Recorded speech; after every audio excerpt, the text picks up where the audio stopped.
Yeah, it was interesting. They asked the college students, how do you feel after hookup? And it was 5% felt proud, 2% felt wanted afterwards. I mean, we're looking at a 98% failure rate. Once you really are in the relationship and then the real things come out, it rears its head of, who are you texting? Well, I mean, I love the title of your podcast because that's it, intentional.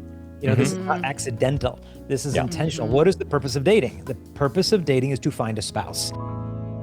Hey everybody, and thank you so much for being here. Welcome back to Intentional Dating. So today we're talking to Jason Evert, and I gotta say, most people listening will probably have heard of Jason, but for those who haven't, he is a speaker, he is an author, he is very prolific in his work. Like I said, many people will know who he is. Jason, thank you so much for being here. It's good to be with you. Thanks for having me on. Now, Jason, would you mind, for perhaps the few who haven't heard of you, would you mind sharing just a little bit about who you are and your work? Yep, for the past 20-something years, I've been traveling around the world, speaking to about 100,000 high school, college students, and young adults per year on just kind of God's plan for human love.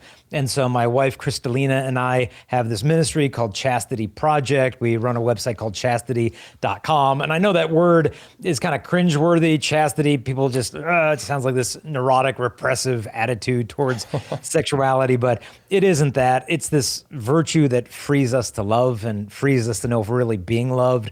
And so we're trying to kind of rehabilitate that virtue and show how it frees us to enter into authentic, lasting relationships. And so we've been doing that. We also have a ministry called JP2 Trails, where we do wilderness backpacking retreats for young adult singles, for people who just love the outdoors and want to go spend some time together, get to meet each other, like-minded, strong values, things like that. So chastity.com, JP2 Trails, that's the brunt of the ministry work we're doing. Wow. I love that, Jason. So you're kind of doing a little matchmaking, are we? That's the idea, basically. Yeah, right? Yeah, in person, meeting live humans. Yes. What a crazy concept in 2026. I love that so much. And we were talking about, we want to especially highlight it. It's funny that you say that the word chastity is a little cringy, because I actually think that the pendulum has swung so far, and we would love to hear what your take on this. Even 10 years ago, maybe chastity was a bit more cringy, but I feel like so many celebrities and people in the public eye are really embracing this movement of celibacy. Even like Khloe Kardashian was talking about how she's now celibate. I would love to hear just, what have you seen? What have been the major differences that you've seen over the past couple years? Yeah, I think the pendulum just swung so far to one side in terms of the sexual revolution, the whole hookup culture, that nobody was really happy about it, but they all felt that they had to pretend that they were. There was a massive survey done among college students in America, and they asked the students, what would you rather have, a hookup or a traditional romantic relationship? What they found was the vast majority of college males, as well as females, were much more likely to say, I would just rather have a traditional romantic relationship than a hookup. But what was interesting is that they were all twice as likely to hook up as they were to actually go on a first date. So it's as if they ached for something, a destination they didn't know how to arrive at. So can we talk a little bit more about that? Where is the mismatch between folks' like true desires and actually what they're participating in? Why are they twice as likely to get into a hookup rather than a committed, dedicated relationship rooted in values? Yeah, it was interesting. They asked the college students, how do you feel after hookup? And I think it was 5% felt proud, 2% felt wanted afterwards. I mean, we're looking at a 98% failure rate. They asked them to, how do did these things ever evolve into a relationship? If it kind of starts with friends with benefits, and it was over 90% of those relationships never bloomed into an actual relationship. And so they know I'm not happy because I wasn't created to be used or to use others, but it just seems like this is what everybody does. You just go to the party, you drink, and maybe something's going to happen. And so it's almost as if they lack the skills to know, okay, how do you actually find, build, and maintain a relationship of lasting love? How do you intentionally date instead of accidentally end up talking to a guy and, you're 3-4 months in, and then, the red flags start showing up and you're like, oh, I don't know. I thought he was pretty good, but now he's flirting with other girls, and he's looking at porn, and he drinks a lot, and he's, building a methamphetamine lab in his closet with his friends on Wednesdays. Like, how did I just and escalates, then you start missionary dating, where she's trying to fix him and change him and rehabilitate him and resuscitate him, or whatever the case may be. But what you find is that because we're all made for love, lust just won't satisfy. And lust doesn't mean passion. Lust doesn't mean desire. Lust is the reduction of another human being to their sexual value.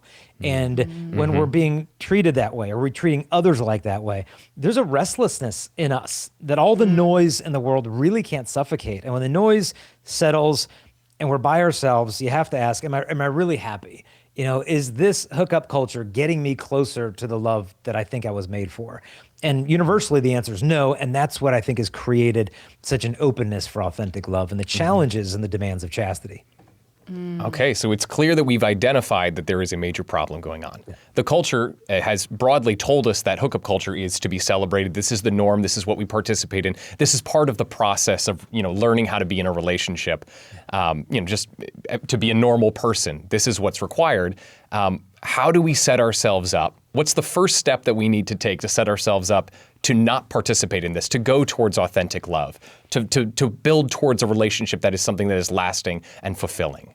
Well, I love the title of your podcast, because that's it, intentional.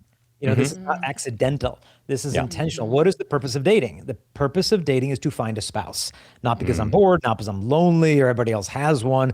It's almost like a job interview. And if you don't know the qualities that you're looking for in a candidate, you're likely to make a very poor hiring decision. And so you kind of have to hold back a little bit at the get-go, because if you want a kite to go up, you don't run with it, you hold back. And the tension allows it to reach the potential. I think it's the same thing in romantic relationships, that you got to step back. Okay, who is this guy? I know he's cute and he smells nice or whatever, but like, who is he? Like, how does he treat the women he's not attracted to? What do his ex-girlfriends think about him? Does, what kind of guys does he hang out with? That'll tell you like 90% about a guy. Does this guy share your morality or your faith, or does he just kind of like put up with or respect those things? And likewise, guys, like, why am I so attracted to this woman? Like, let's be honest. Is it basically because of what she looks like? Like, well, what if every woman in the world looked exactly like she does? Like, what is it about her that would have drawn me to her? Do I actually admire her? Does she possess virtue? Does she bring out the best in me? You got to get answers to these questions. And so to me, it's a lot about being more intentional. And that if you're single, because we've got this problem where in America, like, the single people pretend like they're dating, the dating people behave like they're married, and the married people seem to think they're single. Like, everything is just kind of like one notch out of order. And so the idea is like, look, women, if you're not his girlfriend, don't act like it. And if you are his girlfriend, don't behave like his wife. And if you are his wife, live as one. And if guys would just do the same thing, just imagine how much simpler relationships would be. No, I think allowing people to unfold in the dating process is so essential. And I feel like it's almost like Christian singles are getting almost like conflicting advice, right? They're told that, if you're dating intentionally, only, put all of your eggs in this one basket, only date this one person and one person only, and, immediately be exclusive with this person and only go on dates with this one person. What do you feel about that? Do you feel like if somebody is in their single season, that it's okay to, go on a date with John and then go on a date with Anthony and then go on a date with Peter and kind of date in a, you're not sleeping with them, but you're dating. How do you feel about that? Yeah, I remember getting a letter from a grandma who wanted to tell me what it was like for her to date in the 1940s. And she said that, she and all her college girlfriend buddies would have dates every single weekend with men in uniform. They'd be happily, constantly dating. And it was a different guy, like every weekend. I remember one grandma telling me, she said, yeah, my grandma told me that when I was, a young adult woman, she said, don't go on a date with the same guy 2 weeks in a row, because that might make him think you're interested in him and you just want to let him wonder. And it's just like, and to hear that advice today, like most single women be like, dude, I'd like to have one date a year, let alone like one date a week. What planet was that woman on? So we have to understand culturally, we're dealing with something different. That to be asked on a date with the actual word date not hang out or get together like Netflix and chill. No, for a woman to even hear that word nowadays, it's like, wow, that's really exciting. And it might be heartbreaking. Like, well, he asked me on a date and then next week he's with another girl. Like, what's going on here? So I think the answer isn't to be like, okay, well, I will only go on a single date with the woman who I plan to marry versus this serial dating where everyone feels like you're being disingenuous, is having the intentionality and clarity with the people so that they understand that just because we're going on a date doesn't mean we're dating.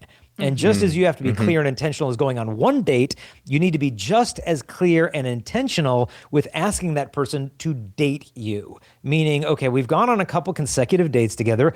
Things are going really well. I think you like me and I really like you. And I'm wondering if we could exclusively date.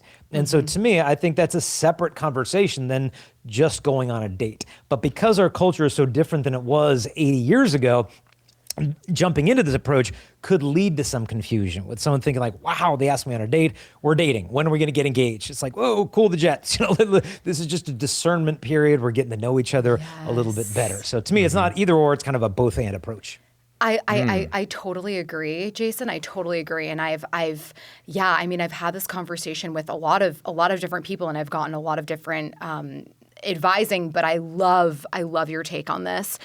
Something that we've found that we do at our company, we say until you are exclusive, we will continue to matchmake you with, and so until you are exclusive, you let us know. I also think that lends itself really well if you have somebody that tends to overfixate and become really excited about a person, and then you're starting to plan your wedding and you're like, oh my gosh, I picked out the children's names, and then you miss those major red flags. And you touched upon some of those red flags, and I want to just talk a little bit more about those red flags. And also I want to then pair them with values that single men and women should really be on the lookout for. But I think a man who's watching porn or a woman that let's talk a little bit about the different red flags that you brought up. And I think in a sense, I kind of jumped the gun in terms of dating advice. We need to start with, okay, is my house in order? Do I have red flags? Yeah. Like, is there junk going on in my life right now that I know full well if I brought this baggage into marriage, it would be toxic to a future vocation? If that's a situation, then hit the brakes on dating and deal with your junk. Like, do I have stuff from my past that I've been sweeping under the rug when I need to go to counseling, or I need a spiritual director, or I need to really deal with this stuff instead of thinking that marriage is going to be like a car wash and I'm going to get that ring and I'm going to be like Frodo and I can have all these superpowers now that I'm married. Like, it doesn't work like that. Like, because marriage will bring your faults, your wounds, everything up to the surface like oil and water. And it's a painful purification process when we haven't done the heavy lifting before marriage. And to me, this is big boy, big girl marriage preparation stuff. Like, are there addictions, a lack of ambition, a laziness, like whatever the case may be, or as you had mentioned, porn. Porn's, in my eyes, this is a deal breaker because this is infidelity. You know, that's why I'm really strong when I talk to the guys of like, you cannot ask a woman on a date if you're still looking at porn, because you can't ask her to commit to you unless you're prepared to be faithful to her. You just can't do it. And so you got to slay that dragon first instead of thinking, oh, it'll go away, down the road, I'll get rid of it. It's like, no, that's infidelity is not just what you do with your body parts. If it is, well, hey, your eyes are a body part too. What about the fidelity of your eyes, of your heart? The total gift of the person is what we're talking about. And so step one is, let's look at my own red flags. Like, do I need to work on some stuff? A friend of mine puts it this way, she said, become the woman of your dreams and you'll attract the man of your dreams. Instead of just concocting a list that everybody else needs to meet, make sure that you are that list. Yes. Love that. Yep. And there's this concept that's very popular in Christian circles. There's a closed single season, and then there's an open single season. So when you're in your closed single season and being able to separate the two and realizing the definition of insanity is doing the same thing over and over and expecting different results. So if somebody just keeps finding themselves one relationship after the next, ending, It's taking a step back and doing exactly what you were talking about and closing. You're not open to dating. You're in that closed season. Now let's talk about open season. Yeah. Allie, honestly, I've been wanting to jump in here because what Jason was just saying and then what you've been saying, I'll speak personally. This sounds like kind of what my life has been, my dating and now married life has been. In my early to mid 20s, I was in and out of relationships all the time. It was just serial dater, and going through all these different breakups. I should have listened to Jason a little bit better when I was younger, frankly. taking the advice more seriously. But I kept going into these like short-term relationships, but they just kept ending spectacularly. It was never working out. There were always so many problems, and I got to a point where I realized I was probably like 25 or 26. I realized I got to stop. I got to take a break because if I'm the common denominator in all these relationships, and they keep ending poorly. It's probably a me thing. I'm probably not the person that a woman actually wants to be married to, frankly. And then taking that time away to be in the closed season of singlehood, to be like, I need to work on myself. I need to, there's a lot of things I got to do. Personally, I went to therapy and did all kinds of things to kind of grow. And then from there, one day it did dawn on me in my personal life and my prayer life where I just felt, I think I'm ready. I think I'm ready to get back out there again. I feel like I'm a changed person because I've stepped away from, all these bad relationships and these bad habits of my past. And it was from there that within weeks of realizing this, actually I met my wife, or the woman who would become my wife. And so I think that what you both are saying is incredibly good advice. If it's not working out, if you have all kinds of issues that are issues that you would not want to bring into a marriage, you need to address that first and foremost, because that's probably holding you back from recognizing the woman or the man you're supposed to marry. Yeah, and I think it's holding them back from being attracted to you in the sense that, I want to become the person that my kids are going to look up to, and my spouse is going to admire my virtue instead of my looks or this or that. And so by dealing with that stuff, you're actually becoming more attractive to the kind of person that you would want to marry. And so it's a matter, like I said, of stepping back a little bit. And if you find yourself in a situation where like, I don't know, is this a deal breaker? I mean, everybody has imperfections and nobody's perfect. Just sift through the confusion, ask yourself, okay, would I be content with this person 10 years from now, married, and this thing never changing? If this does not budge, would I be content?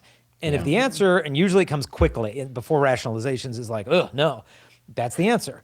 Because it'd be like, no, I wouldn't be content if I was married to this person and this thing was still the elephant in the room, that it didn't go away. What I would say there then, you don't have to immediately necessarily dump them, but don't move forward anymore in any level of commitment physically, emotionally, or when it comes to engagement, just hold off. Don't think that entering into a deeper level of commitment will resolve prior issues. That's the bad approach. Just kind of hold back and be like, okay, are we tracking? Are we making progress in this area? Or this endless loop of gaslighting and deflecting and a lack of accountability where you just get more and more attached and it just becomes harder to leave? But the duration of a relationship is no indication to its value. A lot of people think because a relationship is hard to leave, that it means you're supposed to stay. But that's not the case at all. And so it requires some big, mature decision making, because in the end, you're not looking for a boyfriend or a girlfriend. You're looking for a husband or a wife. It's so true. That discernment process, I think once you really are in the relationship and then the real things come out, and that, those issues that you overlooked in the beginning stages when you're in the honeymoon phase and everything is perfect, and then, it rears its head of, who are you texting? Like, why are you hiding your phone? And, you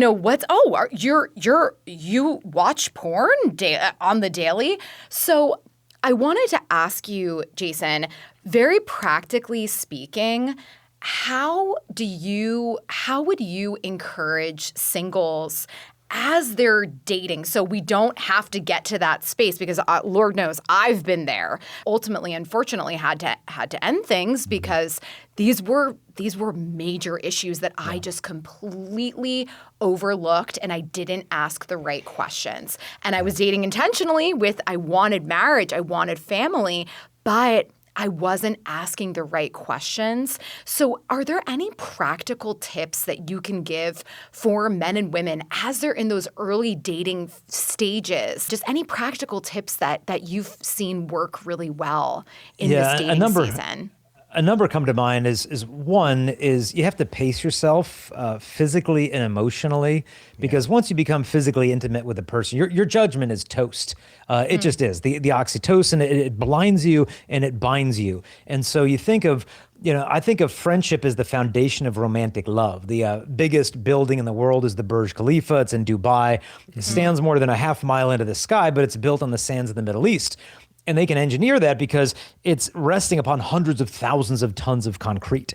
And to me, that concrete is like the slab, the foundation of friendship beneath romantic love. And if we build straight up into the romance, there isn't that foundation and the structure is going to implode. And so to really just step back and focus on the friendship instead of getting all physical, but then emotionally pacing yourself, which is the harder part. I mean, physically, when you're crossing lines and going too far, but emotionally, sometimes we can get so far ahead of ourselves where we start plotting out our future. And so I heard one person give a good rule of thumb: talk about the future of your relationship for as long as you've been dating. Meaning, if we've been dating for a month, let's talk about where we're going to be in a month. If we've been dating for a year, you should be probably talking about where you're going to be a year from now. But if you've been dating for 2 years and you're still talking about what's going to happen next week, it's like, oh, no. We need to be looking further in the future. In the same respect, if I've been dating for 2 weeks and I'm talking about where we're going to be in 2 years, emotionally, we're kind of getting ahead of our skis, so to speak. And so trying to pace yourself physically as well as emotionally. And, it is easy to lose a bit of your judgment when we're in a romantic relationship. That's why we need a cabinet of advisors around us. I mean, you think of any president or prime minister, they've got a whole cabinet, people to help them on foreign diplomacy, economic affairs, military intelligence, public policy. And if they know how to listen well, they're going to govern wisely. If they're full of hubris, or I want to do it my way, they're just going to drive the nation into ruin. I think it's the same thing in romantic relationships. You've got to bring this person around people who love you, your best guy friends, girlfriends, family, pastor, whatever. What do you think about us? Do you think we make a good team? They might be like, you guys are just awesome. I love even when you guys have your differences, you reconcile respectfully, or there's some red flags here, to be honest with you. You got to not discern in your own little silo or your vacuum. You've got to make sure you're listening to people who love you, pace yourself physically as well as emotionally. Yes. I've got many friends from college, grad school, or otherwise who, I'm very blessed that they feel that they can come to me for advice in this area. And I know I've gone to them in the past. I'm also, some of the listeners will have heard already, but Jason, I'm one of 10 boys.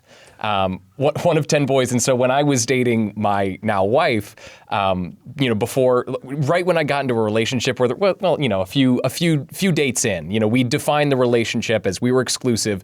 I was immediately making the rounds, calling all of my brothers, meeting with them all, being like, hey, what do you think of this person? Let me describe her to you. This is where we're at right now. What do you think? And I know that was a huge blessing. But yeah, having social circles who are trusted, who you can really say, hey, I need some advice on this. Please keep me grounded because, like you said with oxytocin, even if you're not so physical, you probably are still attracted to the person, you like them, and you might be a little bit blinded. Might be a little bit blinded by the current relationship you're in. So having others who are trusted is so valuable in helping you see this. There's a great book that came out, it's 1960s, by John Paul II called Love and Responsibility. And it's probably my favorite book. And in there, he talks about when we enter into a relationship, he said, this isn't something that some people do some of the times. It's something all of us do all of the times, that before you enter into a romantic relationship, you have in your heart kind of expectations of hopes of what the person is going to be like. And then you start dating, and if that person exhibits even the smallest degree of that particular virtue, you bestow upon them beyond all reasonable bounds the fullness of that particular attribute. And so you take her on a date, and then afterwards, she gives her leftovers to a homeless person out front. And then you start thinking like, I'm dating Mother Teresa. Like, she's Mother. Like, no, like, she just couldn't fit any more lasagna in her. Like she just gave it away. Like, don't read into it too much. Totally. But we do that, and we start giving them these attributes, and then what ends up happening if we do that too much, you get so hung up on who you thought they were or who you hope they'll be that you can actually become blind to who they are. And then it can lead to this whole cycle of missionary dating where you're not actually dating the person, you're dating a project. Like, you're dating your own imagination. Women are notoriously guilty of doing this to the point where, the red flags show up and then she just goes on like home improvement mode with a guy. Like, I know there's some rough edges. It's like one of those home makeover TV shows, right? Where the woman falls in love with a, rundown property because she sees the investment potential in it. But if the guy was the house, he'd be a dilapidated, haunted crack house in Detroit. And she's thinking, well, I can put new curtains in there. It's like, no, date who they are, not who you hope they'll be. I can fix him, but no, really, I can. It's literally a Taylor Swift song. No, it's so funny. I love this. I love this so much, Jason. I found, though, that there is a bit of a struggle and a challenge, and I think that a lot of women, we kind of teeter on the edge of when our friends, and especially the women that we really do love, when they ask us, oh, so what do you think? And we're like, oh my gosh, like, do I really want to say what I really, really think? But I do think that there is that balance as women and men too, that you don't want to be the chorus of single girlfriends that are like putting down the guys. When our friends come to us, they're really only telling us when something not so good happens. So I think it's challenging to strike that balance, and I guess it's up to us as just friends, just based on what you're saying.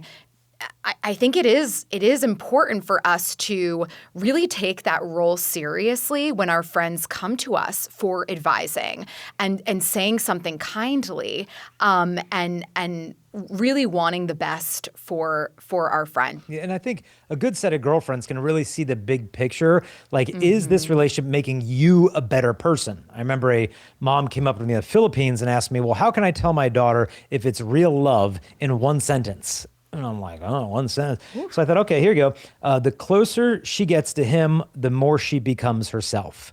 That's love. The opposite is also true. The closer you get to them, you're not even yourself anymore. And so I think it's super important that people just be honest with their friends. There's a Bible passage that says, faithful are the wounds of a friend. And it's a peculiar thing to say. Well, faithful are the wounds of a friend. Well, why would you wound a friend? Well, if someone sticks a knife in you, are they your friend? Well, perhaps if it's a surgeon and they need to make a precise incision and get a tumor extracted, they'll be willing to make that cut. In fact, to refuse to make that healing incision would be an act of malice. And so it's not a true friend who's unwilling to speak the truth because they just want to keep it all surfacey. Like, that's a false friendship. I would rather have one friend that just shoots straight with me, regardless of whether I want to hear it, than having 100 who simply tell me whatever I want to hear. I've been honest about my feelings about dating apps. I'm not the biggest fan. But there's one that's changing how people meet online and fostering real formation in dating with purpose. SacredSpark is a new dating app that eliminates the burnout of endless swiping and facilitates meaningful, human-centered connections with people that are serious about finding godly relationships, not fleeting attention or validation. The app brings you curated matches with people who share your faith, interests, and values, creating an intentional dating culture different from many mainstream apps. And the app's matchmaker function replaces algorithms and ads with community-driven matching. So, even if you're like me and you've already found the love of your life, you can help your friends find love by being their matchmaker on the app. If you're single and looking for faithful relationships, check out SacredSpark and start meeting like-minded singles. Available on the App Store and Google Play. So also, Jason, I want to go back to this because we talked about a little bit about the vices that we want to, do away with, that we want to work on and get rid of in our lives. If we're struggling to date, if we're not the right person, if we're the type of person who is not attracting the right, future spouse, what do we replace these vices with? What virtues should we be working on? What virtues should we be trying to develop in ourselves in order to be the person who somebody wants to date? Well, I would say spend some time in the quiet to be like, okay, take an inventory of your interior life. Like, what's going on in there? Like, when I get bored or lonely or angry or stressed out or tired, and I'm in those moments of desolation we all have, what do I choose for my consolation? Because that's the measure of your affective or emotional maturity. And if I get bored, lonely, angry, stressed, and tired, I'm turning to alcohol. I'm turning to endless doom scrolling on social media to just distract me. I'm turning to porn or this or that. Well, that's kind of the measure of my affective maturity. Whereas, okay, I'm bored. Maybe I need to go do something. Maybe I'm lonely. Maybe I need to call up a family member. Maybe I'm feeling this. Maybe I should go feed the poor.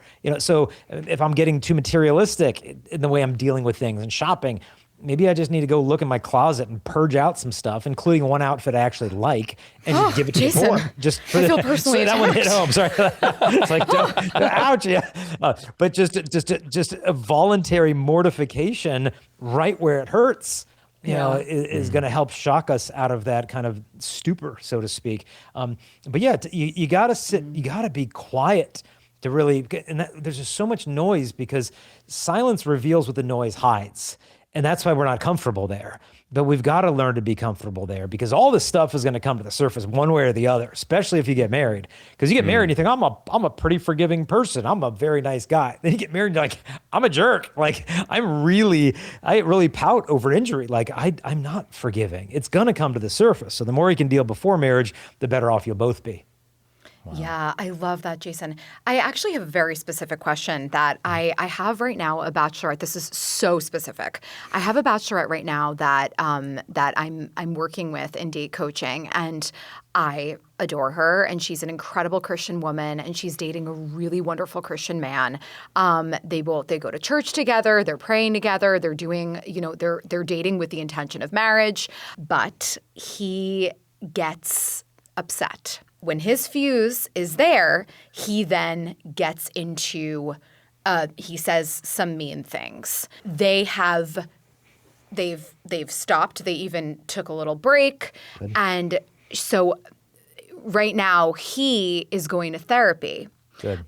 He got into therapy, but they're continuing to date. But what would your advice be? Because there are a lot of imperfect people that have good hearts, but they're not fully formed. And Lord knows, not every person that's married is fully formed. That a lot of times we help each other grow. But what would you say to a situation, to that situation? Well, one thing I would encourage her to take into the discernment process is that she's not just choosing for herself, she's choosing a father for her future children. And that ups the ante considerably because you might be like, well, I'm able to put up with this. Yeah, but is your 3-year-old daughter able to put up with the screaming in the house when he loses his temper and reverts back to a 4-year-old? Like, what were those original wounds? I remember when I got a degree in counseling, and there's a book that one of the professors recommended calling Healing the Unaffirmed, Recognizing Deprivation Neurosis. And what it talked about was that a lot of times people need a certain level of affirmation in their emotional maturity level for that to grow. And when it kind of cuts off at a particular time, sometimes they stay at emotionally the maturity level at the age that they were not affirmed past. And so you could end up with these like adults having fist fights at a little league game because like, whoa, dude, you guys are acting like little 3-year-old brats and you're a 35-year-old man. What the heck is going on? I see you 35 outside, but inside you're 3. So counseling, the point of that is go down to the roots because sometimes the fruit that you're looking at, which is the anger, the outburst, gets all the attention. But that is kind of attached to a bit of a lie. And that lie could be anything of like, you're not safe or you need to be in control or whatever. Often that lie is kind of rooted in some wound that isn't being healed. And so until that deeper trauma is addressed of where this rage fest, originated, the fruit is going to continue to exhibit itself. So hopefully he's got a really good counselor. In terms of accountability is more than I'll go to counseling. Accountability is, okay, I had a blow up. Am I punting why I did that? Well, it's because I was so stressed out. I didn't get enough sleep. Or, well, you did this. And if you had none of that, like, is she always feeling guilty for his behavior? And then is he making her feel guilty that she didn't like the way that he behaved? This could turn into a real gaslighting, narcissistic, extremely toxic relationship dynamic. So I think she needs to put a 6-month mark of just like, okay, 6 months from now, I need to really feel that things are getting better. And if they're really not getting better, then I think we need to just break it off. Like I need to see, and whether or not she tells him she's setting that deadline, that's up to her to own discernment. But a lot of times you can stay in these relationships for years and it's really not getting better. You're just kind of chasing your tail and they're making all kinds of excuses, but God willing, he sees the issue, he's owning it, he's not making excuses, he's taking radical ownership. That was my fault. I shouldn't have done that. I apologize. It's like, okay, we can work with this, as opposed to, well, if you hadn't done that, because typically people who don't control themselves will try to control others. And when they can't control you, they just revert to controlling what other people think about you. But that's just pure manipulation. He's got to control himself. Yeah, I don't think that the relationship between emotional intelligence and maturity can be overstated. I think that the two are uniquely tied together, and really one comes with the other. So we need to understand their happiness is not your responsibility. And that might sound kind of really cold. Like, what do you mean? Like, no, happiness is an inside job. It's something I'm bringing to this relationship, not something I'm expecting this relationship to provide for me. And if you've got two people coming in with that healthy attitude, there's going to be happiness. If you got two people coming in like, my happiness is your job, then whenever I'm pouty, well, why am I upset? Whoop, it's your fault. It's just going to be a mess. So just remember, happiness is an inside job, and it's my responsibility to find that what brings me authentic joy in life and to live that out. I actually want to investigate that just a little bit more, Jason, because if happiness is not something that we get from a relationship, if I feel unfulfilled, I feel unhappy, I'm upset all the time, if I get into a relationship, it'll be better. If that's not the case, if happiness is something that we bring to the table prior to the relationship, how do we get there? I know that's a huge question, but how do we try and find happiness without being in a relationship? I think the first thing is we need to learn how to actually enjoy a season of singleness. And I know when singles hear that, especially when they're in their 20s or 30s, like, look, I've enjoyed this season quite long enough. Thank you very much. It's like telling someone who lives in Antarctica, well, just enjoy the season of winter. It's like, okay, I'm ready for spring here.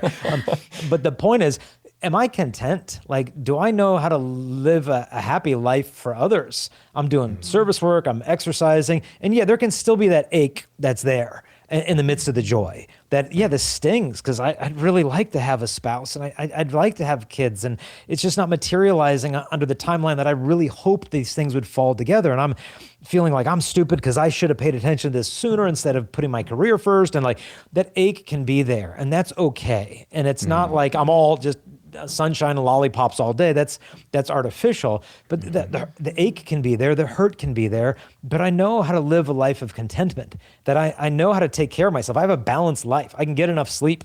I can exercise. I have faith. I have friends. I live for others. That even if I don't pan out, and if I don't find Mr., Mrs. Wonderful a year from now, it's not going to be the end of the world. It's going to hurt. It's going to sting. But you know what? My life has purpose and my life has meaning, because if I expect a relationship to provide that for me, it's not going to be a relationship. It's going to be more of a hostage situation. Yeah, right. And I find that folks who do get into bad relationships, toxic relationships, the ache feels like it's too much for them, and they would rather be in a bad relationship than be alone and deal with the heartache of being single and having other people see them as single, because oftentimes there's a stigma around being single. Like, oh, what's wrong with you? Why can't you have a successful relationship, or just any relationship? One big key is that and to bring God into this, like, you can't enter into a relationship looking for the love that only God himself can give to you. Because if you do that, the relationship is going to become an idol, and all idols are meant to be broken, and all idols will break the hearts of their worshipers. And so we've got to realize that there is an ache in my heart for a divine love that can only be filled by God. And if I don't have him in that place, then I'm going to seek for others to hold my heart in peace, when God's the only one who can ultimately do that. No, I love that. And I always love to encourage men and women that are coming to us that are a lot of them are kind of fresh off of a big breakup because they're like, oh my gosh, like this is just so they'll come to us within a week of their breakup and we say, hold up, hold up, and take a couple months and really come back and really ground yourself. Because when you come from that space of vulnerability and when you're in that space of brokenness, exactly, then it's the rebound and we see that and it just doesn't work. It just doesn't work. But I will say that there is when men and women do experience that a really difficult breakup, that total destruction, I think that rebuild is so beautiful. Yeah, I love it. I love it. Yeah. Yes. God can do amazing things. Yeah. Because you need to take some time off, not only just for you to heal from that so that you're not using somebody else on the rebound, but you also need to take some time to learn some wisdom the hard way of almost doing like some forensics CSI crime scene. Okay, what happened in that relationship where it went south? Did we just jump in too fast? Did I put up with disrespect or infidelity for way too long? Was I just deliberately avoiding these red flags? Was I hiding, authentically telling the people who really loved me what the relationship was really like because I was afraid that they were going to tell me what I knew was true, but I didn't want to hear. And so you've got to take some time to unpack.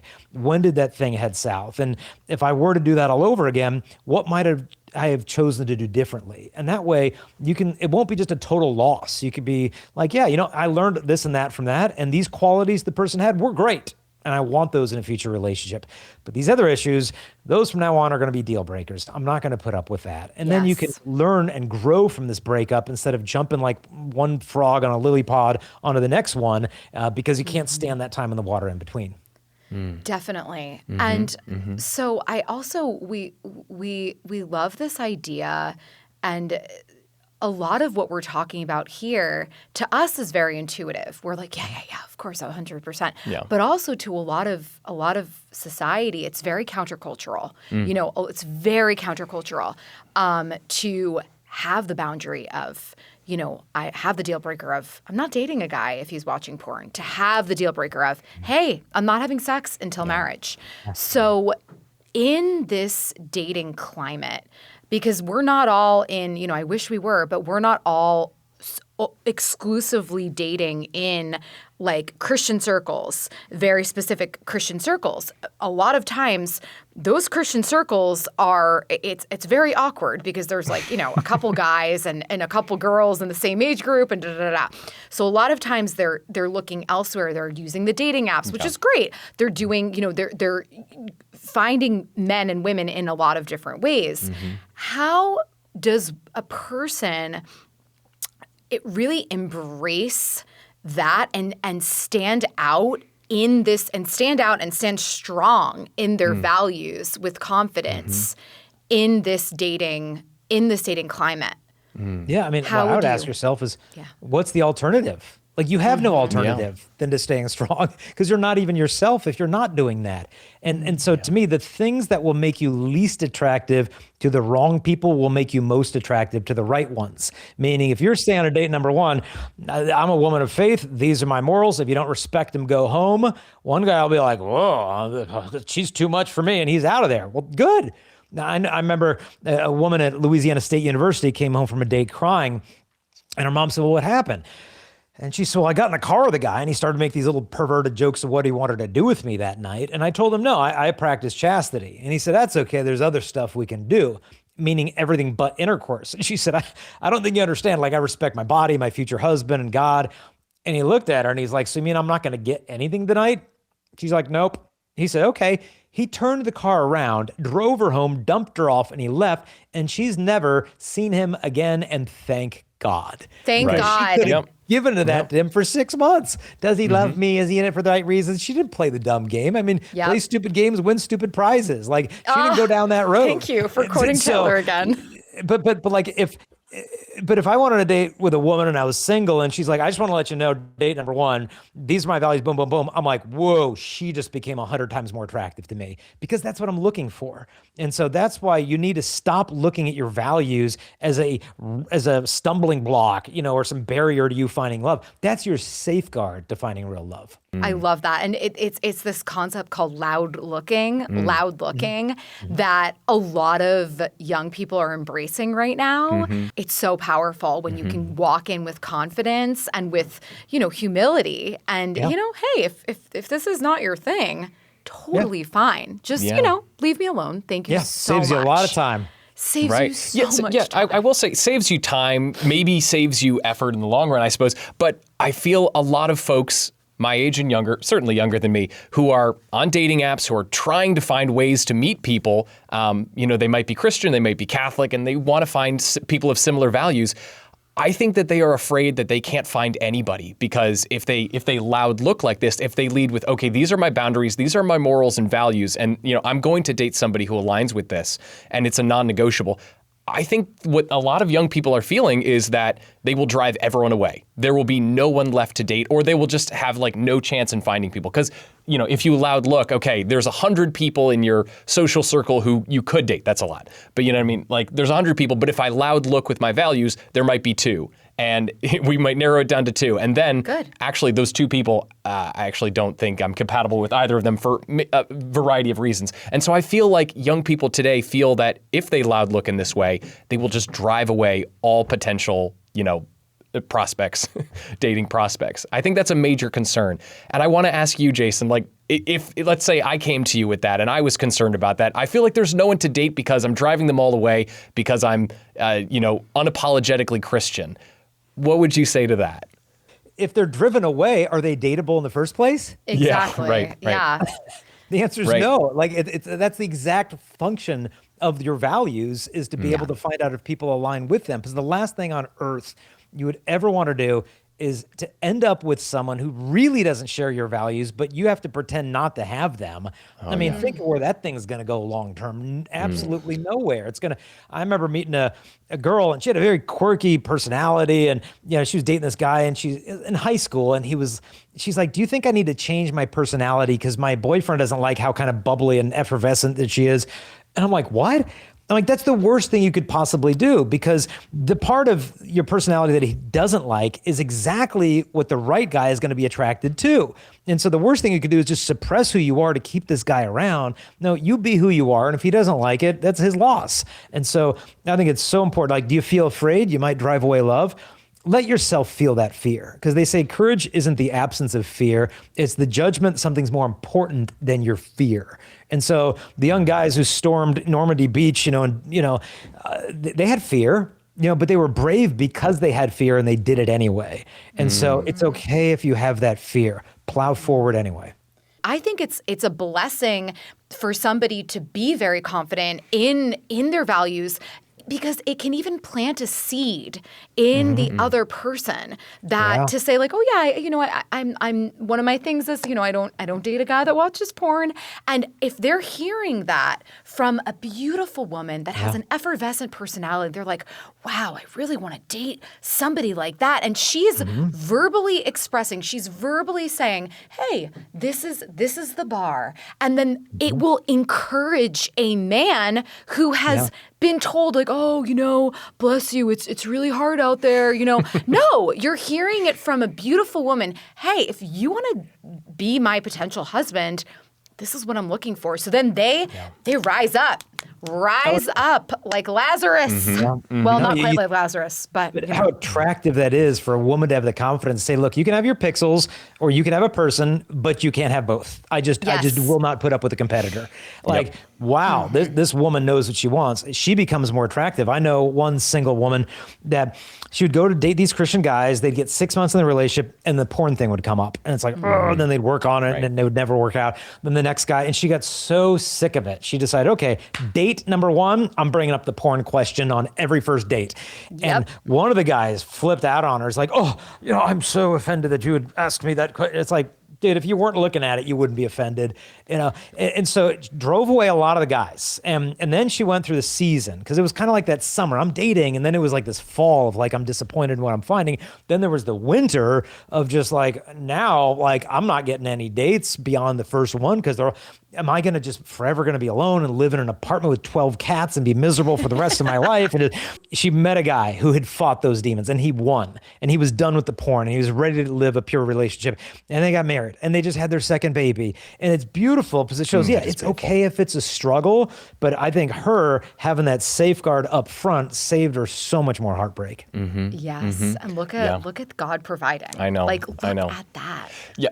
So in our conversation here, I think the point we're at is we've established, listen, if you want a fulfilling long-term relationship leading to marriage, leading to a fulfilling life, finding your purpose in that, you have to lead with your values. You have to be unapologetically yourself, both personality-wise and in what you believe. Of course, those two things are tied together. But my question, Jason, is how can we do this with confidence? How can we embrace our uniqueness, who we are, and be confident in it? Because, like I was talking about before, I feel there are a lot of young people who talk to me and they say, like, listen, I'm totally Christian. Those are my values. This is a non-negotiable part of my life and my dating life, but it's not really something I like proclaim too loudly, because I don't feel accepted in that by a lot of people that I talk to. How do we build confidence in this area with folks who are perhaps struggling with that? I would say two things. One, this is one area where it's okay to fake it till you make it kind of thing. Because if you're sitting around like, okay, I'm going to wait until I feel this bold confidence, and then I'm going to start living like it, I don't know that you're ever going to get there. You just got to be like, I'm walking forward in faith. And that's what it is. It's faith. I know that God wants me to live this way, so I will. It's more an act of obedience than riding this wave of emotions of confidence. And then secondly, just try to surround yourself with like-minded people, because you become like your friends. And so make sure you're making the effort to find people who maybe live more boldly than you do. And you get confidence of just seeing, okay, look, they stand up for their values in public, and they're not afraid. They wear it on their sleeves. I mean, they're not obnoxious about it, but they're confident. They have this peaceful sense of, this is who I am. And just spend time with those people. I think it's going to rub off on you. And then you'll realize, okay, the more I'm just sincere about who I am, the more likely I am to attract sincere people as well. I do have one final question. There's a question. And this is a very practical question. For young people, maybe in their 20s, maybe in their 30s, who are struggling to find somebody to date. Let's say they're totally on board with, okay, this is my set of values. I know who I am. This is the non-negotiable for me. How should Christians find a date today? Like, should we be going to dating apps first? Should we be trying to, have a sibling or a friend set us up with somebody? Like, what should we be trying to do, practically speaking, to get a date? Yeah, I remember a friend's advice once. He said, look, don't run after, is she the one? Is he the one? Is that the one? He said, no. He said, with everything that you have, run after God. Just keep running with all you have after God. And after a while, look beside you and see who's keeping up with you. That's the kind of person that you want to be. So get your priorities straight first in terms of your first and eternal love, which is God. Get that in place. Keep your standards high as heaven, and don't let go of hope. That I know it might seem dark, it might seem frustrating, but don't let go of that hope. In terms of real practical nitty-gritties, what is God asking you to do? Well, I think he wants me to go do this pro-life work or this service work for the poor. Go dive into that. You'd be amazed how many people meet their spouse in some act or work ministry of service, and they meet like-minded people. Now, we do have the jp2trails.com website where they do these wilderness backpacking retreats. We just did one off the coast of LA, Channel Islands, 27 young adults went on that one. Try those, but then also there are some good dating apps out there. A new one that just came out is called SacredSpark. Oh, we know, we have them. We spoke with Emily Wilson and her husband Daniel recently on the podcast. Yeah, they're on the podcast. They were just on my podcast this week too. So amazing. Look at that. I love it. Yeah, so don't be afraid to take care, to give that stuff a shot, because I don't believe in online dating, but I do believe in online meeting. And so dating's got to take place face-to-face, but these tools and this technology, your matchmaking services, there's good stuff out there. So take advantage of them if you're not finding what you're looking for at your gym or your workplace. That is, okay, this has been such a good conversation. We really appreciate your time, and everyone, thank you for tuning in. This has been such a wonderful conversation. Thank you, Jason. We will catch you all in the next one.